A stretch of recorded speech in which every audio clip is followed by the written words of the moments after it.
Welcome, ladies and gentlemen. So, here we go. It's time for me to talk about Pathfinder Wrath of the Righteous. On the last month, I did sit down and play the game beginning to end. Here is the funny thing. It took me 3 playthroughs to finish this game, and that's why, mainly, I cannot recommend in good conscience the game right now. There is a lot of bugs. Now, the first playthrough that I did, I stopped because I had a problem. Mainly, the first time that I chose was the Magus character, and well, it broke. What I mean is, most of the casters do have a short-term memory loss, where for some reason they will not finish casting touch spells. No matter if you start your turn adjacent to someone, they simply would not. At the beginning, I thought I was over moving. Then I start just doing half moves, more or less. Then I start only use the 5 feet, I think, movement, and it didn't. So, and even starting an adjacent didn't work. Funny thing, I started the game with an arcane rider, and trying to use a touch spell while mounted broke the game early days. And respec your character broke the game early days. They fixed that. Now you can respec, but well, I decided to start another playthrough. I started an alchemist, run Aeon, and the Crusader quests broke. They wouldn't go forward. Great! So what I did, restart again, roll an angel, and well, no matter what happened, I will finish the game. And I did. And during chapter 4, my entire mount decided then, when we are mounted, we don't need to attack. Here's what I mean by that. And here's the thing, I'm gonna start with something, and I don't know if this is a feature, or I just zone out during level up, and it was a skill, something that you gain by playing with Cavalier, and I just zone out and don't know.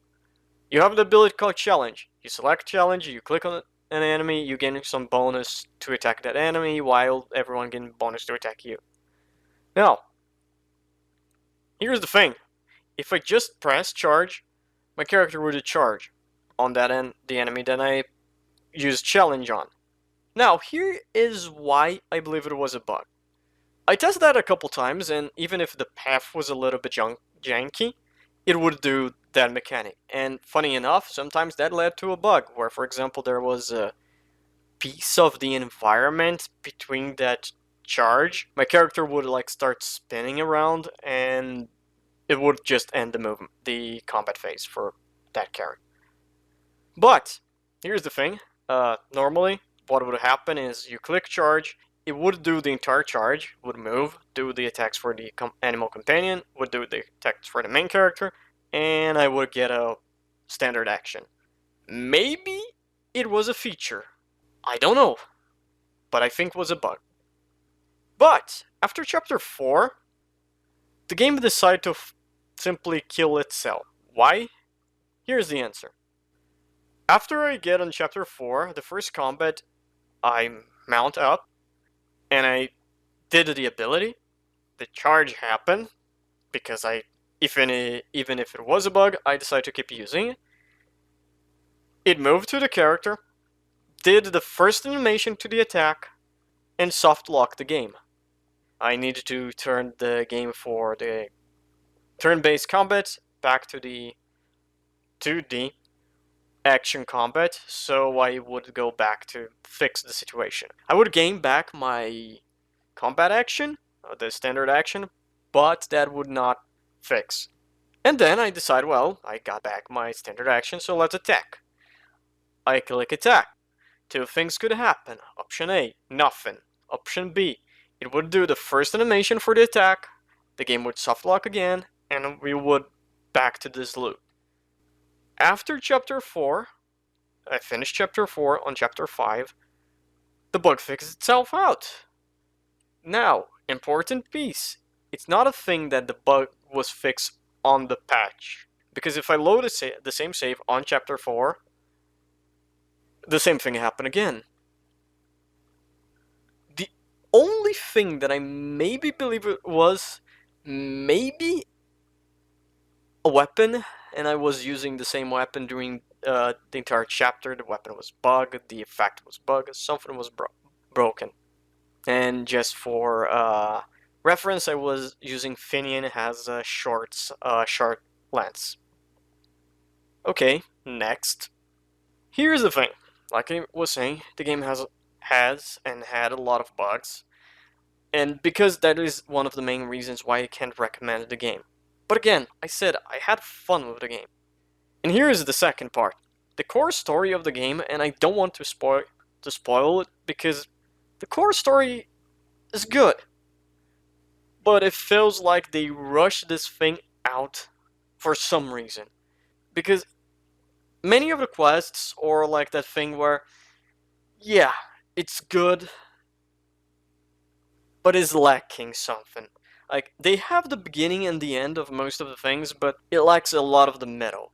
And I can say that because they have the beginning and end of a lot of quests, that does end up reflecting on the main quest. Because, well, the companions are the best thing on this game. Although some or has have more content than others, I will say they still are the best companions in recent history of games. So, yeah. They interact with each other, they interact during the quest, they talk, they have their own opinions, and they don't do much of it. And while in situations you may be led to a point where you're going to need to kill a couple days, or they will just abandon you. Because, well, what you're doing is not aligned with their view. And the truth is, because of this problem, we always have a good beginning and, well, a good ending, but the middle is lacking. It does give the feeling of something is lacking in the game. And I will have to say, this is very clear again in Chapter 4, where, if I recall, and I'm fairly sure, only 3 companions do have a quest or something in Chapter 4 to do. Yes, you will have like 1 or 2 lines of dialogue extra for an entire chapter.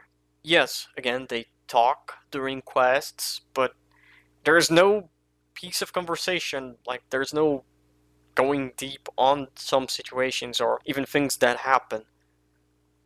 There is one major reveal that happened, and interesting enough, you have a time off to talk, to sit down and talk with people. You can't even ask what they think about that situation until a moment where the game throws that in. Every character has like one sentence. There's no like dialogue between just the player, you, and that companion. I would say there are companions that are really better written than others, and goes back again to that sense of those are the companions that are more complete. They feel they have a middle end. And the story does suffer the same. And here is the thing. At the end, my brain was doing the happy chemicals and I was having fun.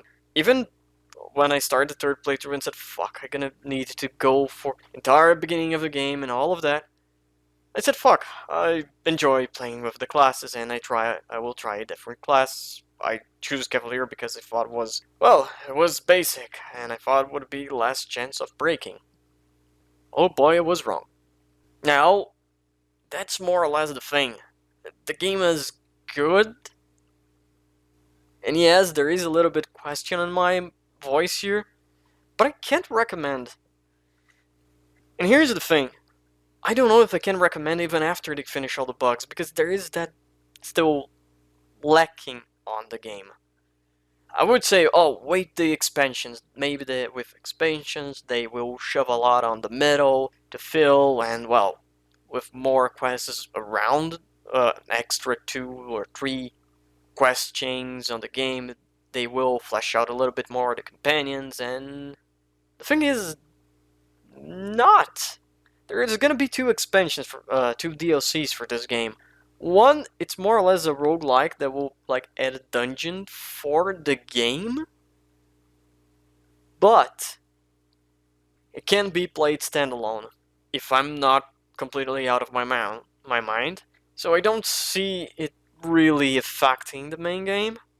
And there is another full extra campaign, like small side story, that doesn't involve the main, that doesn't affect the main campaign. So again, it always, Pathfinder gave me that always.